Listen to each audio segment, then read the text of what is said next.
علیکم ورحمۃ اللہ وبرکاتہ۔ ان الحمد للہ نحمده ونستعینه ونستغفره ونعوذ باللہ من شرور انفسنا ومن سیئات اعمالنا من يهده الله فلا مضل له ومن يضلل فلا هادي له أشهد أن لا إله إلا الله وحده لا شريك له وأشهد أن محمدا عبده ورسوله أما بعد فإن خير الحديث كتاب الله وخير الهدي هدي محمد صلى الله عليه وسلم وشر الأمور محدثاتها وكل محدثة بدعة وكل بدعة ضلالة وكل ضلالة في النار۔ أعوذ بالله من الشيطان الرجيم، بسم الله الرحمن الرحيم۔ يا أيها الذين آمنوا اتقوا الله حق تقاته ولا تموتن إلا وأنتم مسلمون۔ يا أيها الناس اتقوا ربكم الذي خلقكم من نفس واحدة وخلق منها زوجها وبث منهما رجالا كثيرا ونساء واتقوا الله الذي تساءلون به والأرحام إن الله كان عليكم رقيبا۔ يا أيها الذين آمنوا اتقوا الله وقولوا قولا سديدا يصلح لكم أعمالكم ويغفر لكم ذنوبكم ومن يطع الله ورسوله فقد فاز فوزا عظيما۔ وقال ربنا جل وعلا في القرآن المجيد والفرقان الحميد، بسم الله الرحمن الرحيم، الحمد لله رب العالمين، صدق اللہ العظیم۔ ہر قسم کی حمد و ثنا اللہ رب العزت کی ذات کے لیے، درود و سلام جناب محمد صلی اللہ علیہ وسلم کی ذات اقدس بابرکات پر کہ جن کے ذریعے اللہ رب العزت نے انسانوں کی ہدایت کا بندوبست فرمایا ہے۔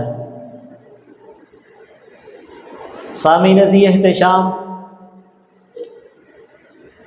تفسیر سورۃ الفاتحہ کے بیان میں تعوذ اور تسمیہ کے بعد آج کے خطبہ جمعۃ المبارک میں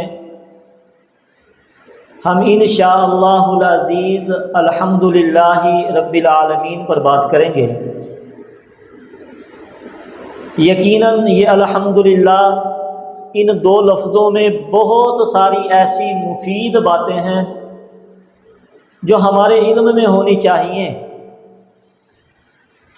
تاکہ فاتحہ پڑھتے ہوئے ہمیں ان لفظوں کی مٹھاس محسوس ہو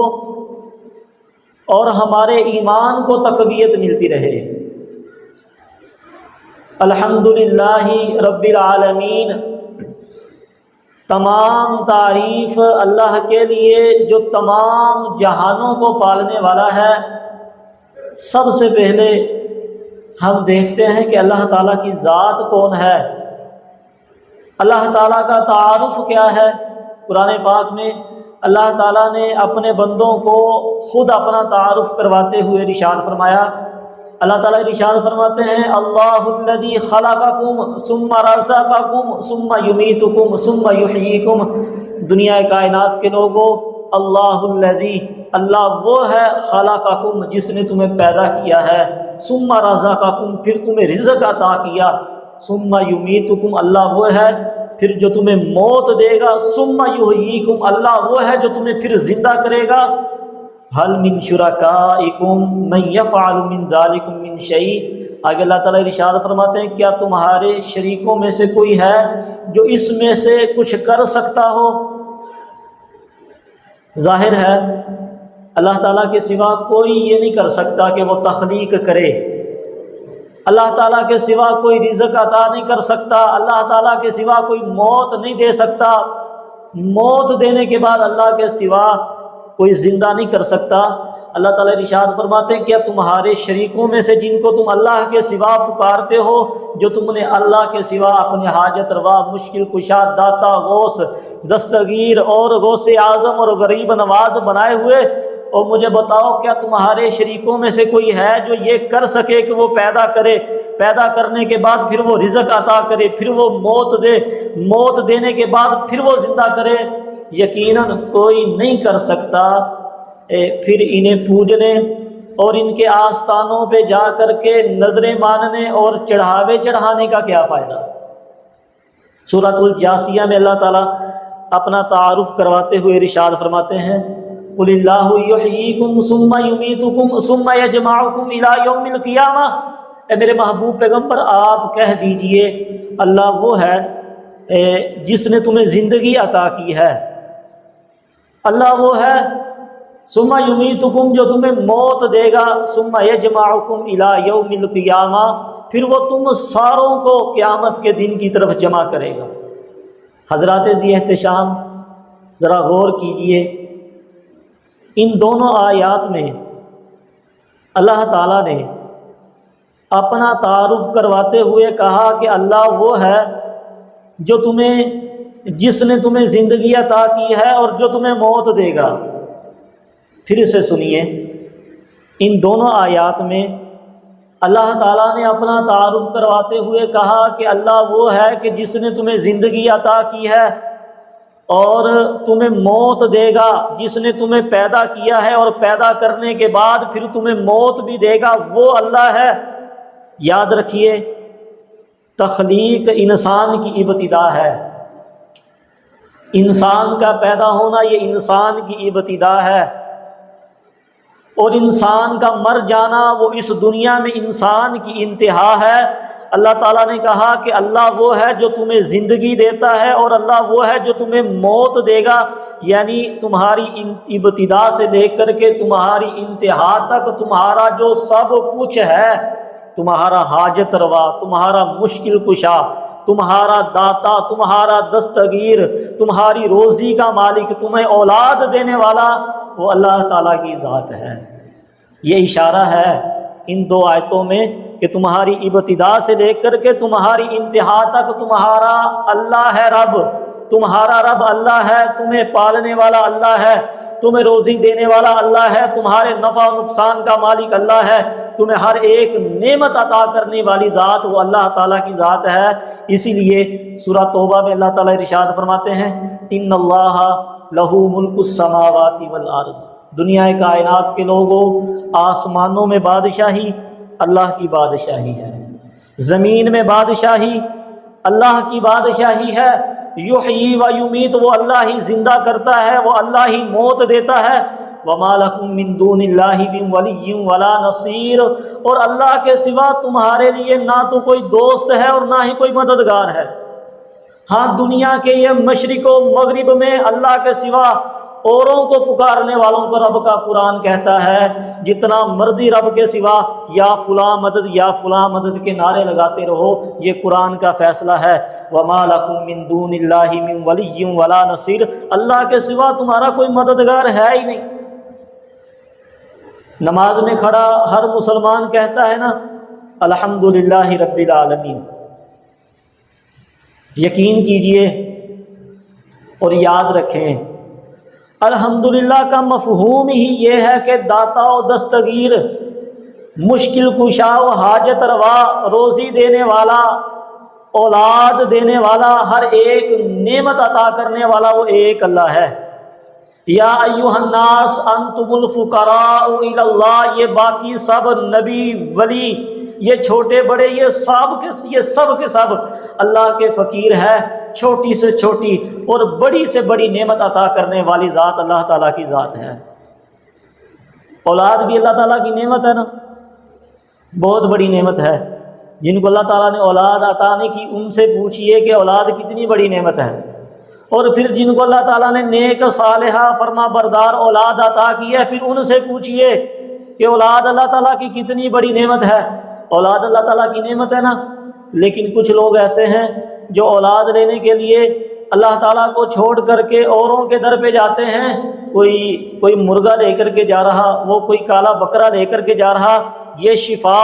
اور یہ صحت یہ اللہ کی طرف سے ایک نعمت ہے، لیکن لوگ اللہ کو چھوڑ کر کے ان جاہل عاملوں اور ان دین اور ایمان کے لٹیروں کے پاس جا کر کے اپنی جیب اور اپنے ایمان دونوں کا بیڑا گرک کرتے ہیں۔ اللہ تعالیٰ کا فرمان کیا ہے؟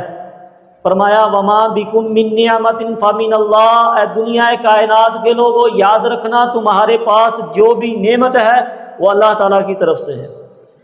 آگے اللہ تعالیٰ نے کہا کہ ثم اذا مسکم الضر فالیہ تجارون، جب تمہیں کوئی تکلیف پہنچتی ہے، جب تمہیں کوئی مصیبت پہنچتی ہے، جب کوئی بیماری پہنچتی ہے، فالیہ تجارون، تو تم اللہ تعالیٰ سے فریاد کرتے ہو۔ ثم اذا کشف الضر عنکم، پھر جب اللہ تعالیٰ تم سے وہ تکلیف دور کر دیتے ہیں، اللہ تعالیٰ ارشاد فرماتے ہیں اذا فریق منکم بربہم یشرکون، پھر تم ہی لوگوں میں سے ایک گروہ ہے جو اپنے رب کے ساتھ اوروں کو شریک ٹھہراتے ہیں کہ جی یہ فلاں سرکار کی کرم نوازی ہوئی، ہماری تکلیف ہماری مصیبت ٹل گئی، جی یہ فلاں کرنی دھرنی والے کی ہم پر نظر کرم ہوئی، یہ ہماری تکلیف ٹل گئی۔ اللہ تعالیٰ ارشاد فرماتے ہیں جب تمہیں کوئی تکلیف پہنچتی ہے تو تم اللہ تعالیٰ سے فریاد کرتے ہو، اور جب اللہ تمہاری تکلیف کو دور کر دیتا ہے تو اذا فریق منکم بربہم یشرکون، تو پھر لوگوں میں سے ایک گروہ اپنے رب کے ساتھ اوروں کو شریک ٹھہراتے ہیں کہ جی یہ ان کی وجہ سے، یہ انہوں نے کیا، یہ ان کا کیا درا ہے، یہ ان کی نظر کرم ہے۔ بہت سارے لوگ اولاد اللہ تعالیٰ سے مانگتے ہیں، جب اللہ تعالیٰ اولاد عطا کر دیتے ہیں، یہ بات سمجھیے گا، معاشرے کی حقیقت بتانے لگا ہوں، بہت سارے لوگ اللہ تعالیٰ سے اولاد مانگتے رہتے ہیں، پھر جب اللہ تعالیٰ اولاد عطا کر دیتے ہیں تو وہ لوگ اللہ تعالیٰ کے ساتھ شریک ٹھہراتے ہوئے اپنی اولاد کی نسبت غیر اللہ کی طرف کرتے ہیں۔ سورہ اعراف میں اللہ تعالیٰ نے ایسے لوگوں کا ذکر کیا ہے۔ اللہ تعالیٰ ارشاد فرماتے ہیں پہلے وہ اللہ تعالیٰ سے مانگتے رہتے ہیں، فلما آتاہما صالحا، پھر جب اللہ تعالیٰ ان کو تندرست اولاد عطا کر دیتے ہیں، جعل لہ شرکاء فیما آتاہما، تو جو اللہ تعالیٰ نے ان کو دیا ہوتا ہے وہ اس میں اللہ تعالیٰ کے شریک بنا لیتے ہیں کہ جی یہ فلاں سرکار کی عطا ہے، یہ ہمیں اولاد فلاں پیر نے دی ہے۔ اور پھر یقین جانیے لوگ اپنی اولاد کے نام بھی رکھتے ہیں، آپ نے سنا ہوگا پیراں دتا پیر کہ یہ رسول یہ پیر نے دیا ہے، رسول بخش کہ یہ رسول نے عطا کیا ہے، حسین بخش کہ یہ حسین نے عطا کیا ہے، اس جیسے نام رکھ کے اللہ تعالیٰ کے ساتھ شرک کرتے ہیں۔ اللہ تعالیٰ کا اعلان ہے وما بکم من نعمت فمن اللہ، اے دنیا کائنات کے لوگوں یاد رکھنا تمہارے پاس جو بھی نعمت ہے وہ اللہ تعالیٰ کی طرف سے ہے۔ الحمدللہ، تمام تعریف اللہ کے لیے۔ غور کیجئے ان دو لفظوں میں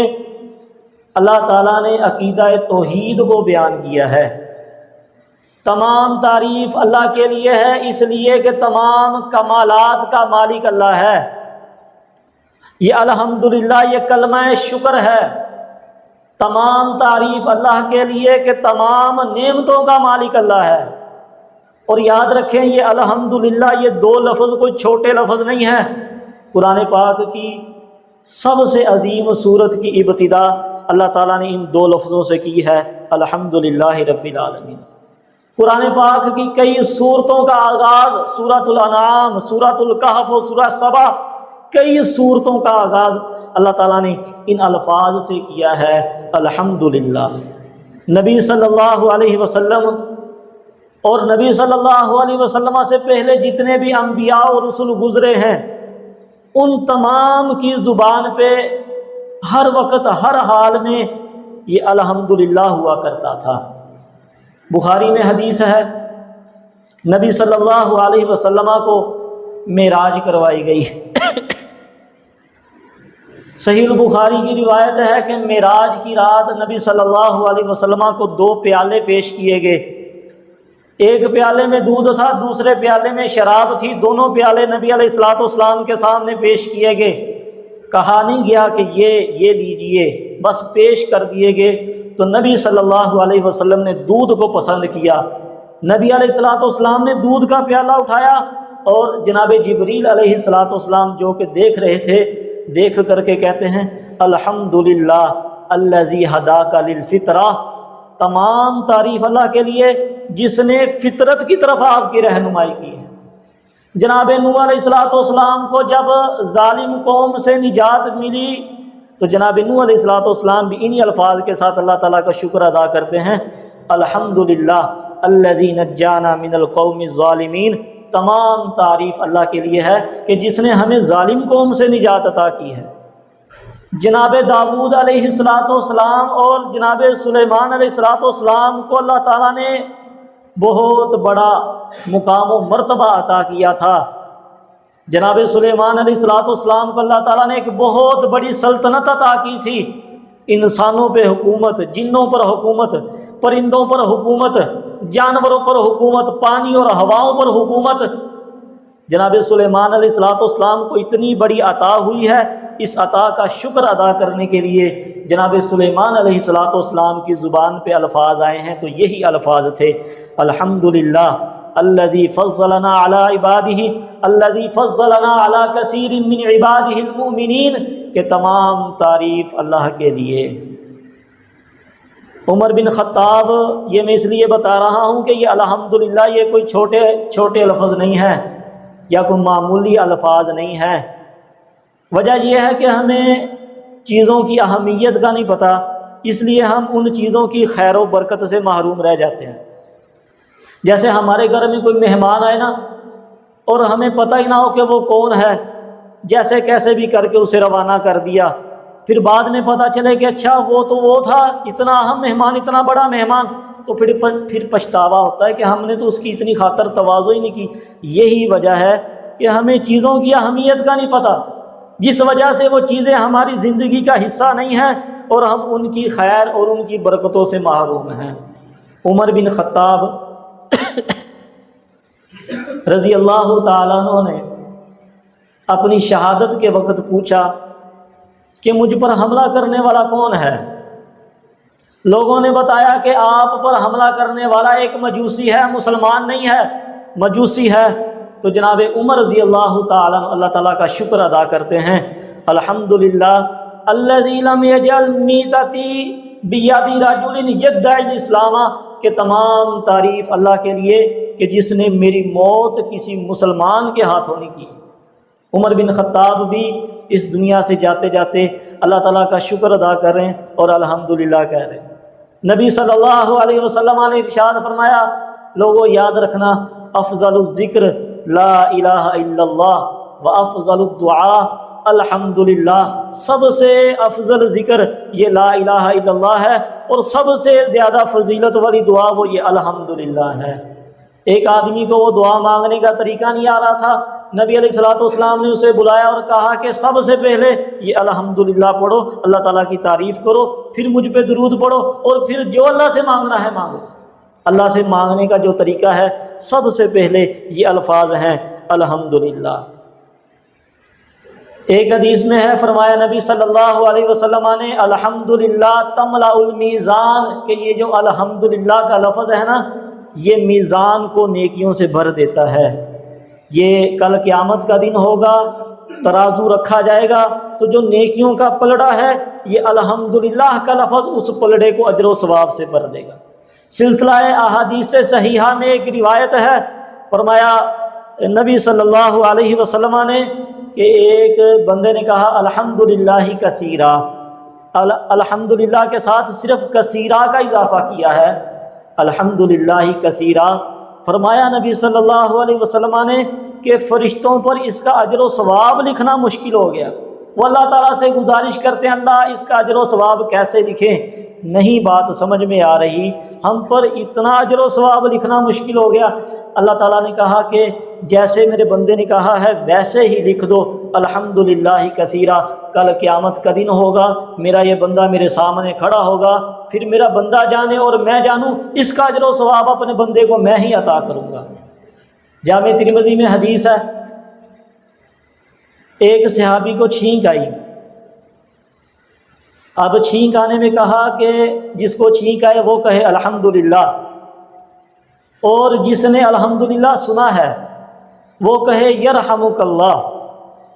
اور پھر جس کو چھینک آئی ہے وہ اس جواب دینے والے کے جواب میں کہے یہدیکم اللہ ویصلح بالکم۔ سچی بات ہے، مجھے یہ بہت کم سننے کو ملتا ہے کہ کوئی کسی کو چھینک آئے اور وہ کہے الحمدللہ۔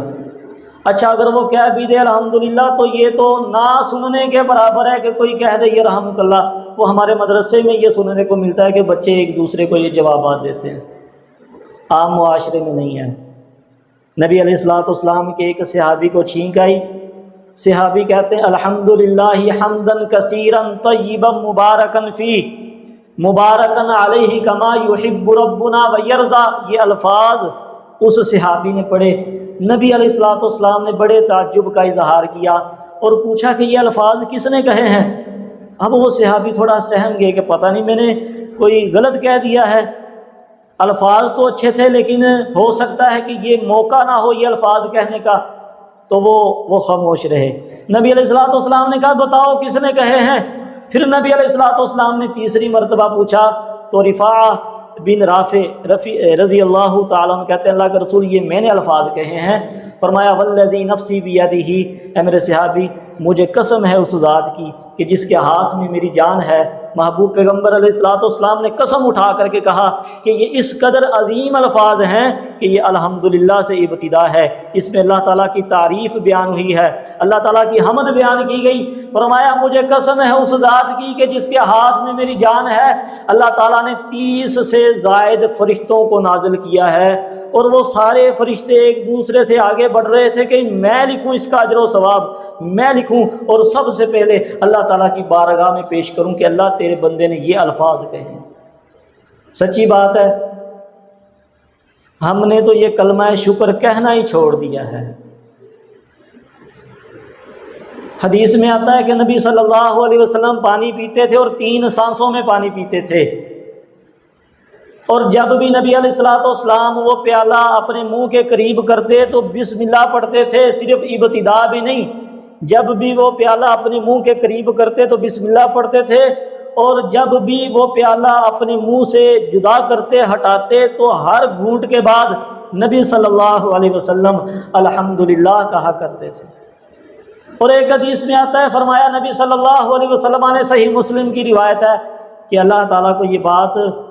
پسند ہے، اللہ تعالیٰ خوش ہوتے ہیں کہ بندہ ایک لقمہ کھائے اور اس لقمے پہ الحمدللہ کہے۔ اللہ تعالیٰ کو یہ بات اچھی لگتی ہے، اللہ تعالیٰ کو یہ بات بڑی پسند ہے کہ اللہ کا بندہ اللہ کا رزق کھائے، پانی کا ایک گھونٹ بڑے اور ہر گھونٹ کے بعد وہ الحمدللہ کہے۔ فرمایا ایسا کرنے میں اللہ تعالیٰ بہت خوش ہوتے ہیں۔ اور جہاں تک مجھے یاد ہے سنن ابی داؤد کی حدیث ہے، فرمایا کہ جس بندے کو اللہ تعالیٰ نے ایک دفعہ مسکرا کر کے دیکھ لیا، پرانی کہیں پڑھی ہے، 2-4 سال پیچھے پڑھی تھی، اچانک ابھی ذہن میں آئی، فرمایا کہ جس بندے کو اللہ تعالیٰ نے مسکرا کر کے دیکھ لیا فلا حساب علیہ یوم القیامہ، قیامت کے دن اس بندے سے حساب نہیں ہوگا۔ اب جو بندہ لقمے پہ الحمدللہ پڑھ رہا ہے، پانی کا گھونٹ بھرنے پہ الحمدللہ پڑھ رہا ہے، تو اللہ تعالیٰ مسکرا رہے ہیں نا، اللہ تعالیٰ خوش ہو رہے ہیں تو مسکرا رہے ہیں۔ مسند احمد میں حدیث ہے، فرمایا نبی صلی اللہ علیہ وسلم نے ان افضل عباد اللہ یوم القیامت الحمادون، میرے صحابہ کل قیامت کے دن اللہ کے بندوں میں سے جو بندے سب سے زیادہ فضیلت والے ہوں گے، جو بندے سب سے زیادہ عزت والے ہوں گے اللہ کی نظر میں قیامت کے دن، الحمادون، وہ لوگ ہیں جو اللہ تعالیٰ کی بہت زیادہ حمد بیان کرتے ہیں، یعنی جو بہت زیادہ یہ الحمدللہ الحمدللہ الحمدللہ کہتے ہیں۔ مسند احمد میں حدیث ہے، نبی صلی اللہ علیہ وسلم کے صحابی ہیں ابو موسیٰ اشعری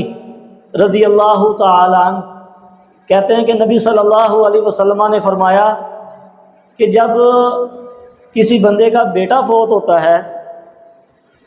جب کسی آدمی کا بیٹا فوت ہوتا ہے تو اللہ تعالیٰ فرشتوں سے پوچھتے ہیں، حالانکہ اللہ تعالیٰ جانتے ہیں، پھر بھی اللہ تعالیٰ پوچھتے ہیں کہ اللہ تعالیٰ اپنے محبوب بندے کا تذکرہ کرنا پسند کرتے ہیں۔ اللہ تعالیٰ پوچھتے ہیں کہ اے فرشتوں، تم نے میرے بندے کے بیٹے کی روح قبض کی ہے؟ فرشتے کہتے ہیں جی اللہ جی۔ اللہ تعالیٰ کہتے ہیں تم میرے بندے کے دل کا ٹکڑا اس سے چھین کر کے لے آئے ہو؟ فرشتے کہتے ہیں جی اللہ جی۔ اللہ تعالیٰ پوچھتے ہیں اچھا یہ بتاؤ، جب تم نے میرے بندے کے بیٹے کی روح قبض کی، اس سے اس کے بیٹے کو جدا کیا، تو میرے بندے کے الفاظ کیا تھے، اس کی زبان پر کیا تھا؟ تو فرشتے کہتے ہیں اللہ وہ حامدہ کا وسترجع، وہ اس حال میں بھی تیرا شکر ادا کر رہا تھا، وہ ہر حال میں الحمدللہ علی کل حال کہہ رہا تھا، اور وہ اس جدائی پہ، اس غم پہ انا للہ و انا الیہ راجعون کہہ رہا تھا۔ تو اللہ تعالیٰ کہتے ہیں ابنوا لعبدی بیتا فی الجنہ، اے فرشتوں میرے اس بندے کے لیے جنت میں ایک عالی شان محل تیار کر دو، وسموہ بیت الحمد، اور اس عالی شان محل کا نام بیت الحمد رکھ دو۔ میں نے وہ اپنے اس بندے کو عطا کرنا ہے جس نے مصیبت کے وقت پہ بھی اپنی زبان سے الحمدللہ کہا اور صبر کیا اور میرا شکر ادا کیا۔ ھذا ما کان عندی واللہ تعالی اعلم بالصواب، ان اريد الا الاصلاح ان اجری الا علی اللہ، وآخر دعوانا ان الحمد للہ رب العالمین۔